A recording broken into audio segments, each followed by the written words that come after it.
Good evening সকলোকে ৰাহুলছ biology YouTube চেনেললৈ সকলোকে স্বাগতম জনাইছোঁ। আজিৰ পৰা আমি অসমীয়া মাধ্যমৰ ক্লাছ 11 আৰু 12ৰ হাই ছেকেণ্ডেৰী বৰ্ডৰ যিখিনি বায়'লজি আৰু কেমেষ্ট্ৰি আছে সেইখিনি আমি ভিডিঅ' আপলোড কৰিম।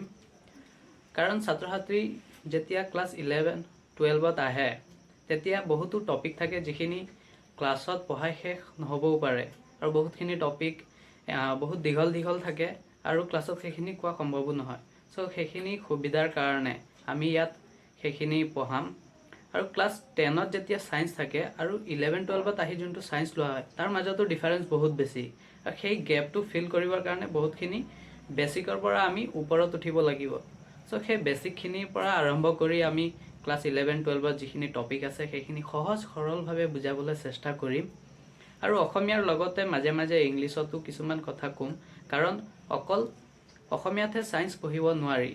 অসমীয়া মাধ্যমতো এনে কিছুমান শব্দ আছে যিখিনি ইংৰাজীত লিখা থাকে আৰু কিছুমান বস্তু যিখিনি ইংৰাজীতহে সহজে বুজিব পৰা যায়। সো তেতিয়া মই ইংৰাজী অসমীয়া দুইটাতে মিলাই কম যাতে সুবিধা হয়। আৰু ক্লাছ 12ৰ পিছত যেতিয়া BSc তোমালোকে পঢ়িবা, BScটো তোমালোকে ইংৰাজীতে পঢ়িব লাগিব, কাৰণ অসমীয়া মিডিয়ামৰ যিখিনি কিতাপ থাকে সেইখিনি কিতাপ পোৱা নাযায়। সো লগত থাকা, সোনকালে আমি ভিডিঅ' আপলোড কৰিম।